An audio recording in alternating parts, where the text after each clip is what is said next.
Ahora con nosotros nuestro pastor Giacomo Cassese, que se va a encargar del mensaje del día de hoy.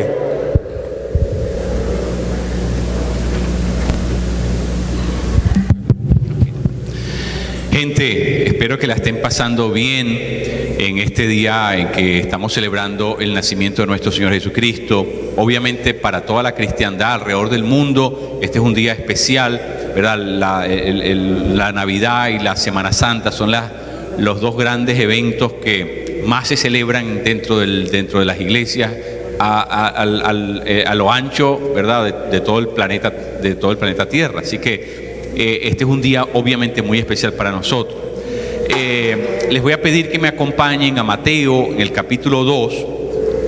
Mateo en el capítulo 2, y vamos a leer los versos del 1 al 8. Mateo capítulo 2, Evangelio según San Mateo capítulo 2, los versos del 1 al 8.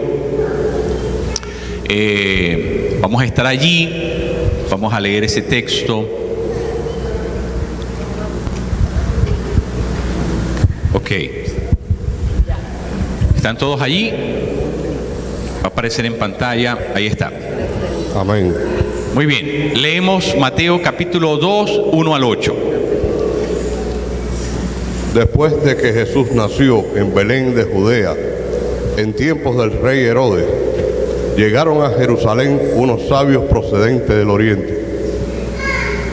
¿Dónde está el que ha nacido rey de los judíos?, preguntaron.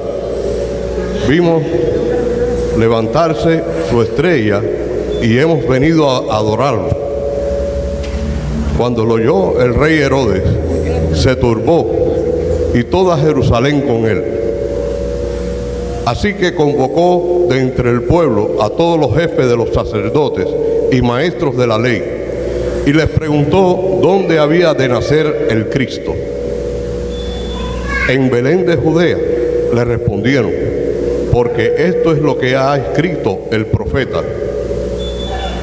Pero tú, Belén, en la tierra de Judá, de ninguna manera eres la menor entre los principales de Judá, porque de ti saldrá un príncipe que será el pastor de mi pueblo Israel.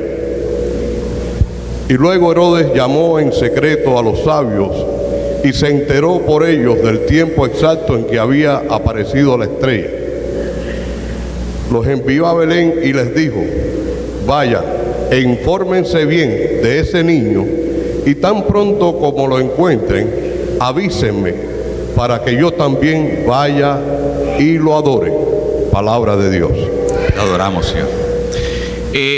Un texto que conocemos bastante bien narra un episodio real en la vida, en la historia de la salvación, y tiene que ver precisamente con ese encuentro entre Herodes el Grande. Usted sabe que en la Biblia hay muchos Herodes. Este es Herodes el Grande, que todavía vivía, que estaba vivo para el momento en que nace nuestro Señor Jesucristo. Y Herodes el Grande se entrevista con estos sabios del Oriente, que tenían la cosa muy clara. Los sabios del Oriente tenían la cosa muy nítida, muy clara. No sabemos cómo ellos sabían de estas profecías, pero lo cierto es que se las estaban tomando cabalmente en serio y se habían apersonado allí, habían llegado hasta Palestina, ¿verdad? Para encontrarse con lo que ellos entendían era el nacimiento del Mesías, del Salvador de la humanidad. Un evento obviamente decisivo, crucial para el destino de la humanidad entera, y por lo tanto ellos querían ser parte de ese evento y habían llegado hasta ese lugar para ver el nacimiento, para estar allí y adorar, ¿verdad? Ellos venían a adorar al Señor Jesucristo. Y se entrevistan con Herodes. Y obviamente Herodes le pica mucho la curiosidad y se turba, dice el texto. Se turba quiere decir que se preocupó en demasía. Es decir, se llegó al punto, ¿verdad?, en que entendió que el nacimiento de ese niño representaba un gran peligro para él. Se vio amenazado. Él sabía que, de ser cierto que este era el Mesías de Dios, bueno, su reinado estaba en peligro. ¿Por qué? porque él había sido puesto allí por los romanos. Acuérdense que Herodes el Grande le había prestado servicios a Julio César, y Julio César eventualmente llegó a convertirse en el emperador romano, ¿verdad? Y como consecuencia, el beneficio que él sacó es que los romanos lo nombraron a él como rey en toda la región de Palestina. Como consecuencia de eso, este hombre tenía obviamente un gran poder, y él era la persona que administraba los recursos romanos en esa zona, y por supuesto, él no quería perder el control. Mire, el que llega al poder no quiere salir del poder. O sea, una vez que la gente llega al poder, el resto del tiempo se lo pasa viendo cómo se mantiene allí, ¿verdad? Es decir, es algo de la naturaleza humana. Es decir, la naturaleza humana es así. Es decir, no nos hace bien, no nos hace ningún beneficio, no nos beneficia de ninguna manera el poder, porque lo único que hacemos de ese momento en adelante es estrategizar cómo mantenernos siempre en el poder. El poder tiene una seducción, el poder tiene un encanto, el poder, ¿verdad? Porque el poder tiene privilegios, regalías, el poder nos proporciona tanto, ¿verdad? Que la gente se fascina con él. Y eso fue lo que le pasó a este hombre. Ahora, pero fíjense lo interesante, lo astuto. Les dice: averigüen, vayan y avísenme, por favor, para que también yo vaya y le adore. Todos sabemos que era una gran mentira, era una excusa, un pretexto que estaba poniendo Herodes, porque en el fondo lo que él quería era saber dónde estaba el niño Mesías. ¿Para qué? Para matarlo. Así que este relato de Mateo capítulo 2 nos habla de algo que yo llamo la psicología de la adoración. ¿Qué es lo que está detrás de la adoración? Porque aquí se entrecruzan dos adoraciones, la que los sabios del Oriente dicen ir a dar y la que Herodes propone ir a dar. Es decir, dos adoraciones, pero una de ellas sabemos que es completamente falsa. Una de ellas sabemos que obviamente no es cierta.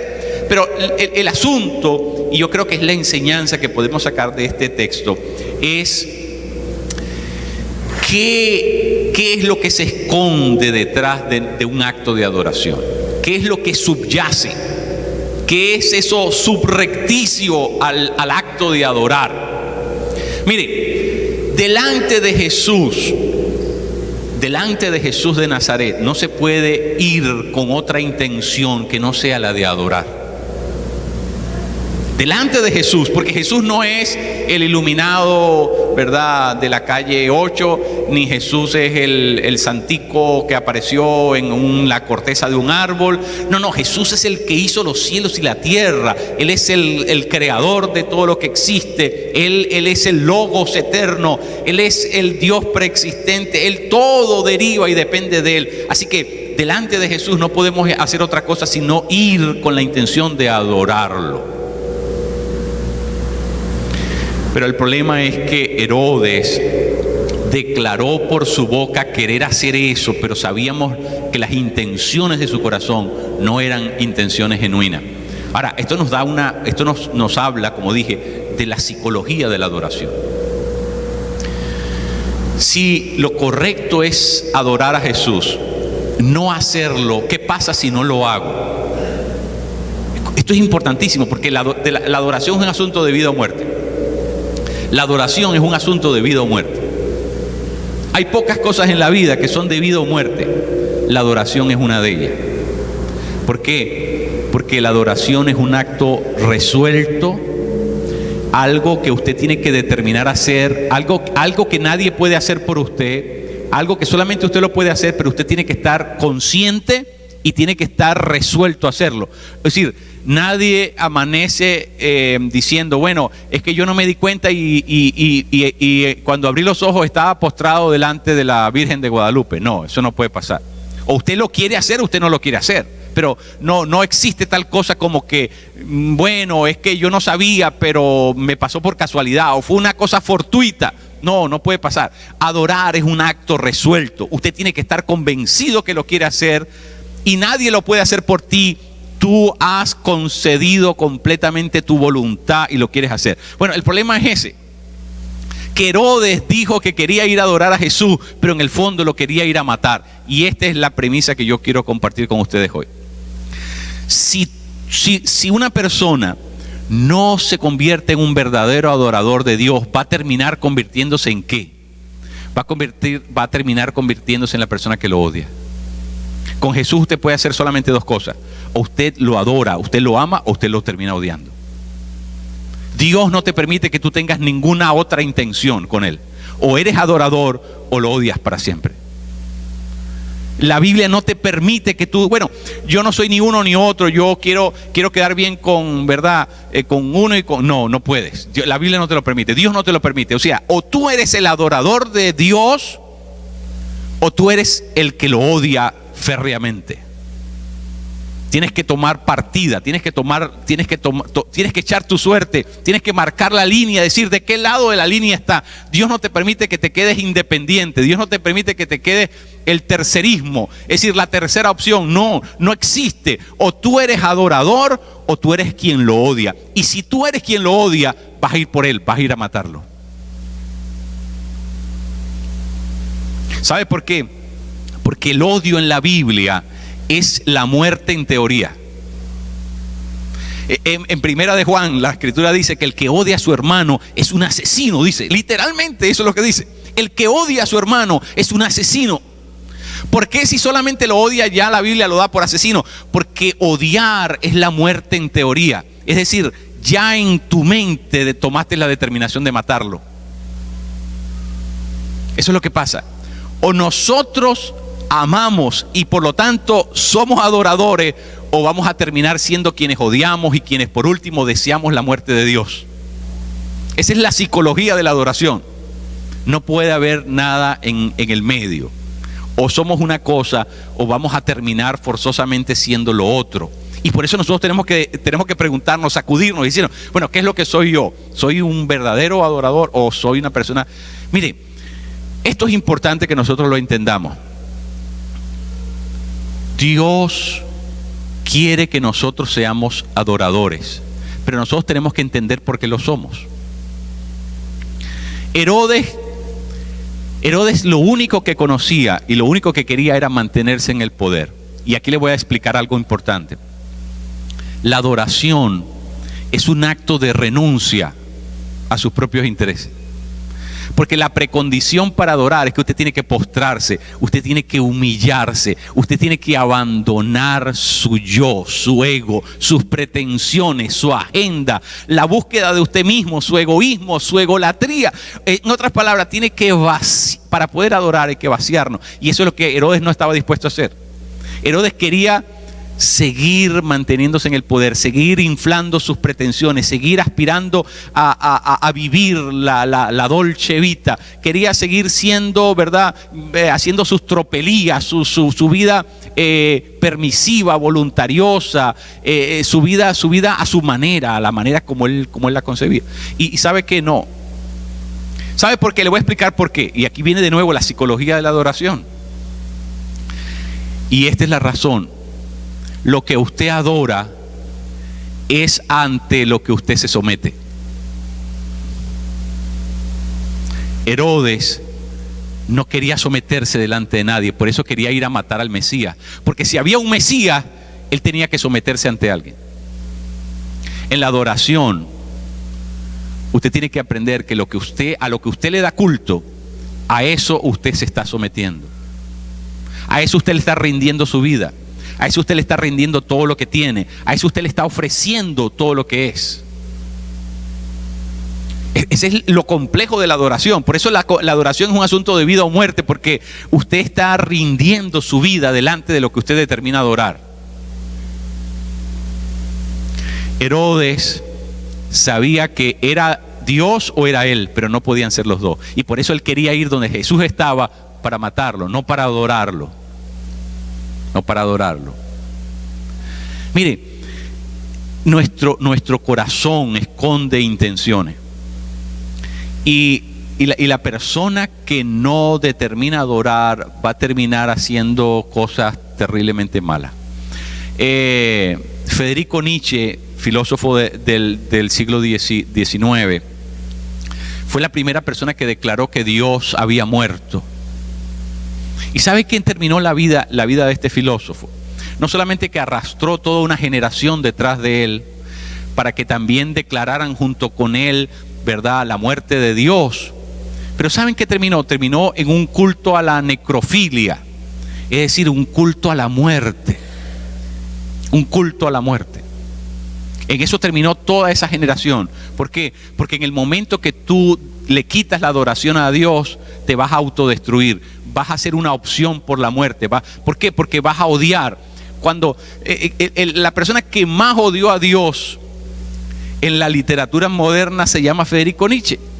Casi todos sus escritos estaban dedicados al Dios de la cruz, a destruir el cristianismo, a destruir ¿Y en qué terminó Federico Nietzsche? Terminó él mismo, ¿verdad? Él mismo terminó por quitarse su propia vida. Enloquecido, perdió el conocimiento en un hospital psiquiátrico, los últimos días de su vida completamente perturbado. ¿Sabe cómo se llamaba la filosofía de él? La voluntad, the will of power, la voluntad del poder. O sea, de nuevo, es un asunto de poder, es un asunto de muerte y poder. Es decir, o tú te das culto, en el fondo, cuando tú no adoras a Dios, terminas por darte culto a ti mismo. Y eso fue lo que pasó con la vida de Herodes. Herodes terminó por adorarse a él mismo. Él era lo importante. Mire, Herodes terminó por creerse Dios. ¿Sabe lo que pasó cuando se vio burlado por estos sabios del Oriente?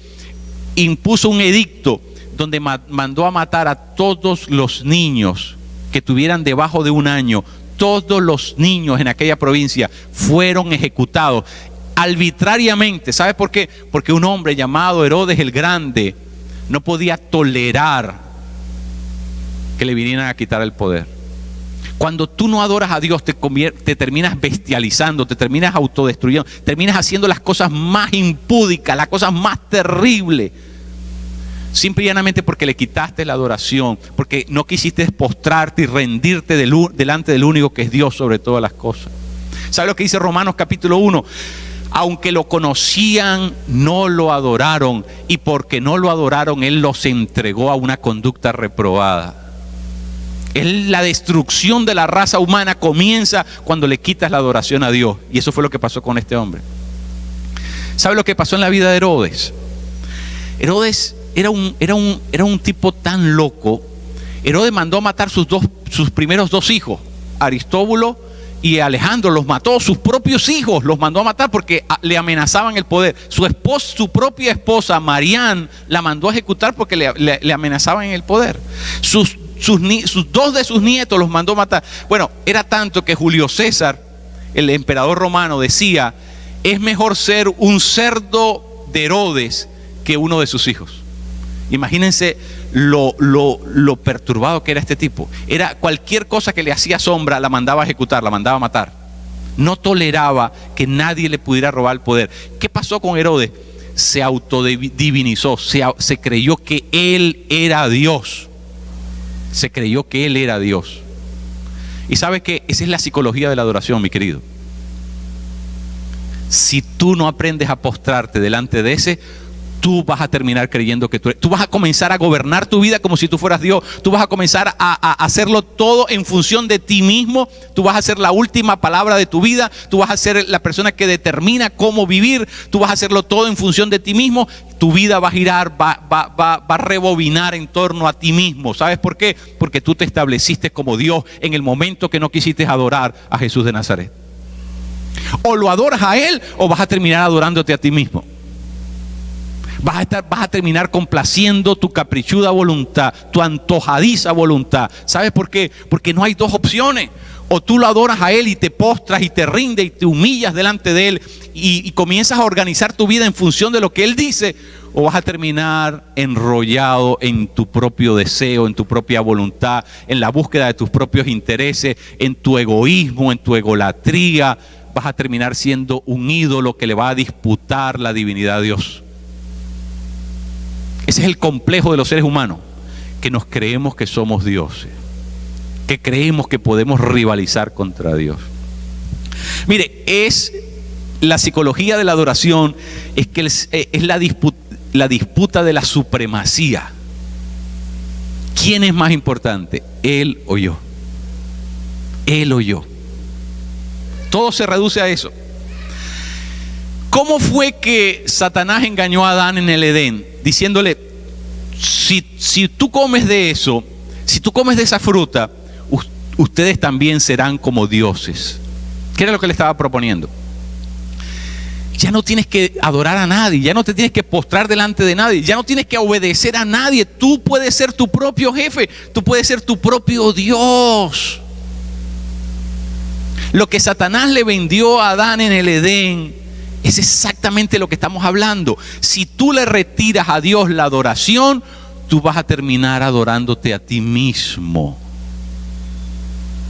Porque ese es el complejo que tenemos los seres humanos. Creemos que nosotros somos los que merecemos esa adoración. La tensión, que nosotros somos los que merecemos ser los primeros. Es el egocentrismo humano. Nuestra vida, nosotros creemos que nosotros tenemos que autodeterminar nuestra vida y vivimos como se nos pega la gana, porque por último somos dueños de nuestras propias decisiones. Creemos que nosotros podemos manejarlo todo a nuestro antojo. Esa es la gran mentira. Si Él es el Dios que creó al universo y me creó a mí, Él es el único que tiene derecho sobre mi vida y el único que tiene el derecho de determinar cómo es que yo voy a vivir. Entonces, mire, tu vida depende de la decisión que tú tomes. O tú te vas detrás de los sabios del oriente, o te vas detrás de Herodes el Grande. Tienes que tomar una decisión. ¿Para cuál de los dos lados agarras? ¿Te quedas con los sabios del oriente o te quedas con Herodes el Grande? ¿Sabe cómo sabe uno cuándo en realidad hay una persona que va a adorar a Dios o no? Los sabios del oriente traspasaron todos los obstáculos para llegar hasta Palestina. Eso no era un viaje sencillo. Acuérdense que no había tren, autobús, avión, nada de estas cosas.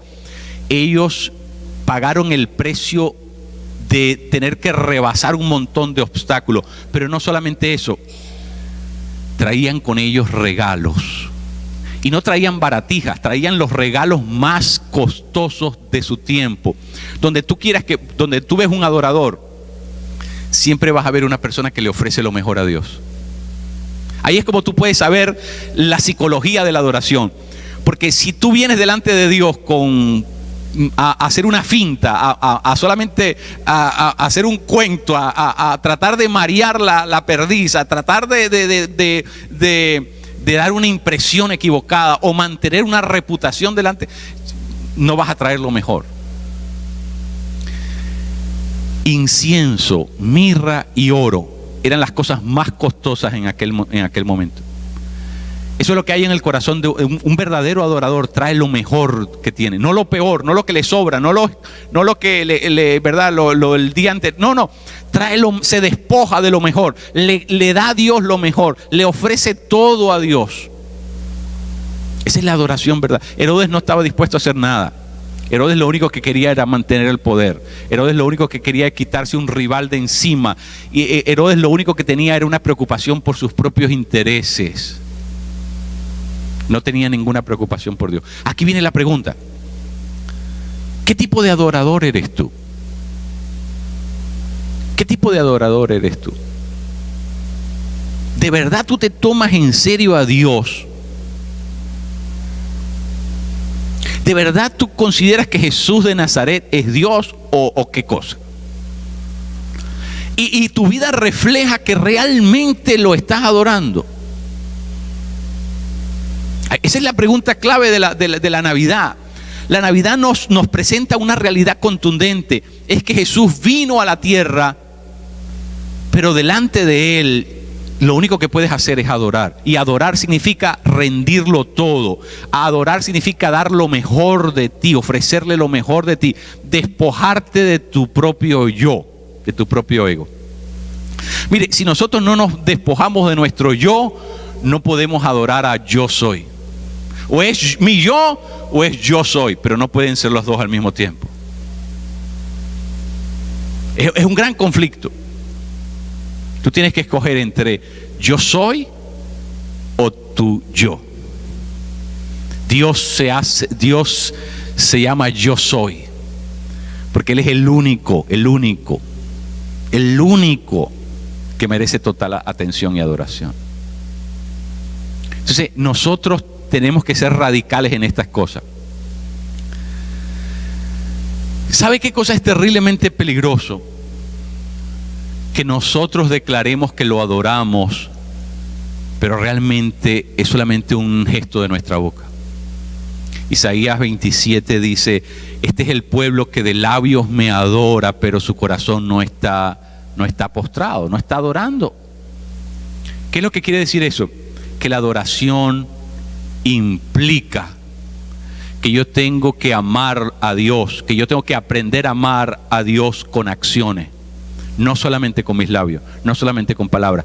Estos hombres estaban probando ser grandes adoradores porque estaban adorando a Dios con todo lo que tenían, con su tiempo, con su esfuerzo, con sus regalos. Estaban dispuestos a entregarlo todo, a cederlo todo. Eran consistentes, eran coherentes con lo que estaban diciendo que iban a hacer. ¿Ve? ¿Qué pasa? Si tú vienes a la iglesia y te llamas adorador de Jesucristo, pero tu vida no es coherente, tu vida no es consistente, tu vida no viene a entregarlo todo, entonces tú solamente estás haciendo un aguaje. Solamente estás haciendo una figura, solamente es una careta, es una máscara, es el traje religioso que te pones los domingos. Si vienes delante de Jesús de Nazaret, pero Él no es Señor para ti, no es la autoridad, no es el que te gobierna, no es el que determina cómo tú vives tu vida, no es el que te obliga, te exige, te demanda que ya no siga tu ego vivo, entonces tú estás adorando a un falso Dios.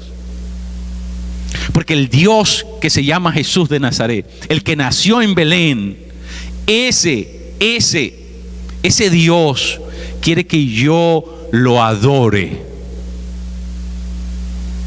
Que yo lo adore. Y adorar significa un acto consciente y resuelto de mi voluntad, en la cual yo determino ofrecerlo todo voluntariamente.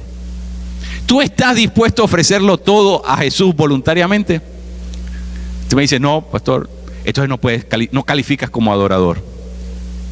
Porque solamente califica como adorador aquel que está dispuesto a venir delante de Jesús de Nazaret, reconocerlo como Señor y por lo tanto estar dispuesto a entregárselo absolutamente todo.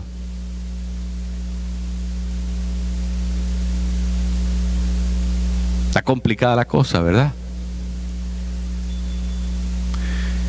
Pero así es. Así es. Eso es lo que la Biblia enseña. La Biblia enseña que yo tengo que negarme a mí si quiero ir detrás de Él. Dios no quiere que tú hagas una figura, un rito, una ceremonia, un aguaje, Dios quiere que realmente tú estés dispuesto a ser consecuente con lo que tú dices que vas a hacer. Y si tú quieres adorar a Jesús, y a eso fue que vinimos aquí, mire, nosotros tenemos que ser cabales en esto. Nosotros tenemos que ser gente cabal en esto. Y tenemos que preguntarme: ¿a quién me parezco yo? ¿Me parezco a los sabios del Oriente o me parezco a Herodes el Grande? Esa es la pregunta que tengo que hacerme. ¿A cuál de los dos me parezco? Los dos dijeron que querían adorar a Dios, pero los dos hicieron cosas completamente diferentes. Termino con esto. Jesús cuenta la historia de un padre que tenía 2 hijos. Y les dijo a los dos hijos por igual, les dijo: necesito que vengan a ayudarme a mi hacienda. Y dice la parábola, la historia que cuenta Jesús, que uno de ellos le dijo: sí, padre, cuente conmigo, yo voy. Y el otro le dijo: papá, ¿sabe qué? No me espere porque yo no tengo planes de ir para allá hoy, así que no cuente conmigo. Uno dijo que sí y el otro dijo abiertamente que no. Pero a la hora de la hora, como dicen los cubanos, a la hora de los mameyes, ¿verdad? A la hora de la hora, el que dijo que sí no apareció por ninguna parte, no aparecía ni en una ceremonia de espiritismo, no apareció en ninguna parte. El que dijo que no, ese fue el que se presentó en la hacienda y finalmente el que hizo la voluntad de su Padre. ¿Cuál es la enseñanza de Jesús para nosotros en esa parábola? Que lo que cuenta para Dios no es lo que tú dices por tu boca, sino lo que tú haces con tus acciones.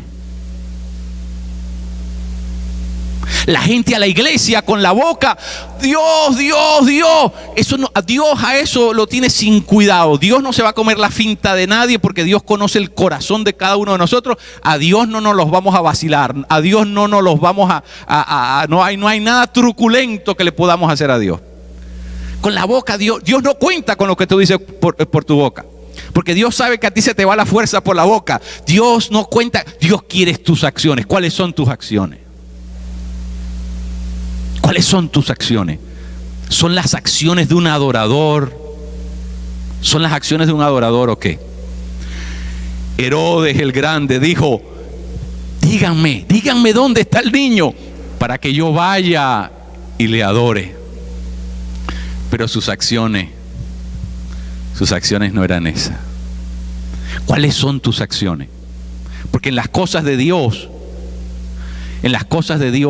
lo que pone el cuño, lo que pone la firma, son tus acciones. Eso es lo que Dios quiere de nosotros, que nosotros estemos dispuestos a adorarlo con acciones. Con acciones.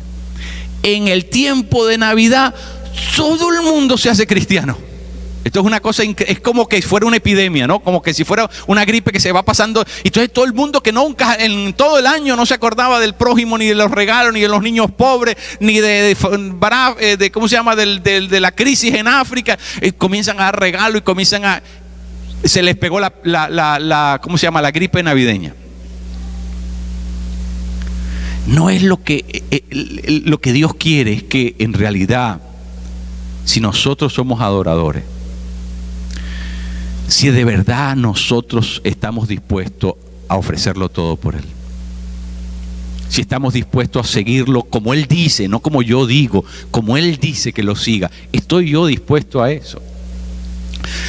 Mi querido, si tú nunca has hecho una decisión por el Señor Jesucristo, piénsalo. Porque solamente hay dos caminos. O tú lo amas y lo adoras, o lo vas a odiar. Porque hay una forma de odiar que es lo que se llama el pasivo activo, ¿no? La persona que no dice, no hace nada, no, parece que no hiciera nada malo con su boca, porque no renuncia a Dios, ni despotrica de Dios, ni, ¿verdad? Ni anda con una actitud, digamos, prosaica en contra de Dios. Pero sus acciones, hay un acto de ignorar a Dios, de secundarizar a Dios. Hay una forma en que nosotros evadimos, esquivamos, aunque no lo digamos con nuestras palabras, nuestras acciones hablan más que nuestras palabras. Y ese es el gran problema. Si tú no lo amas y lo adoras, vas a terminar odiándolo. Porque solamente hay dos posibilidades en esta psicología de la adoración. O lo amas o lo adoras. Por eso Jesucristo dijo, el que no está conmigo está en contra mía. ¿De qué lado estás tú? ¿De los magos del Oriente o de Herodes el Grande?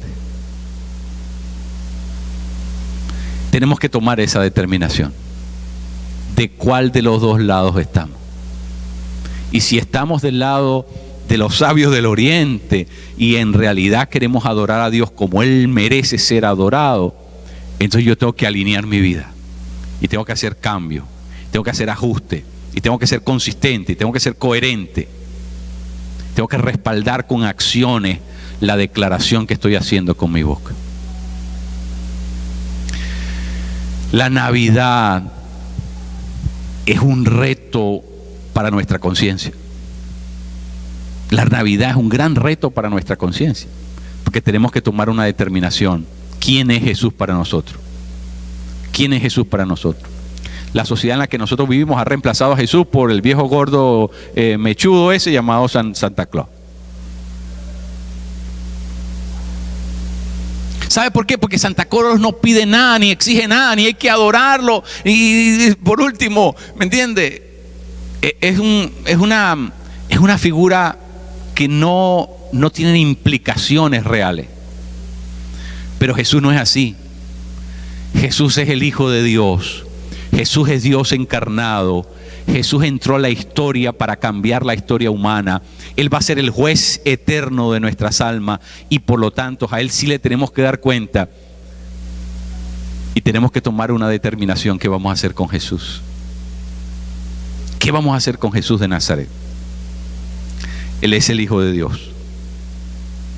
¿Lo adoramos o solamente decimos que lo vamos a adorar? ¿Qué hacemos? Yo quiero adorarlo. Yo quiero postrarme ante Él, entregarlo todo por Él, dar lo mejor de mí para Él, ofrecerlo completo, todo lo que tengo y todo lo que soy. Él es el único que lo merece. Él es el dueño de todas las cosas. Él es el soberano del universo. Delante de Él estaremos ojo con ojo algún día. Delante de Jesús de Nazaret estaremos ojo con ojo. Nos miraremos a los ojos con Jesús de Nazaret. Que le vamos a tener que entregar cuenta porque Él es el soberano Dios de todas las cosas. Vino humildemente a la tierra en forma de un niño. Claro, obviamente así tenía que ser, ¿verdad?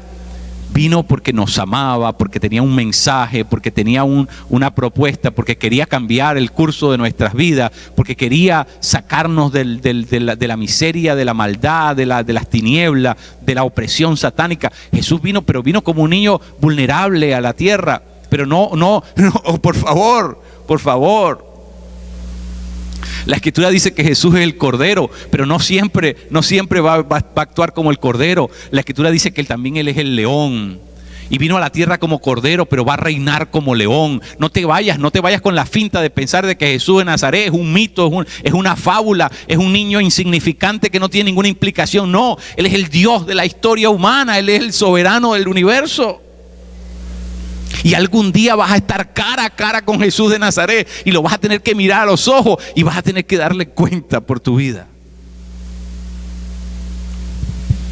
Yo no sé lo que usted decidió, pero yo lo voy a adorar hasta el último día. Hasta el último pedacito de aire que me quede en los pulmones, se lo voy a gastar a Él y lo voy a adorar a Él eternamente y para siempre. Nos ponemos en pie, mis queridos. Sí.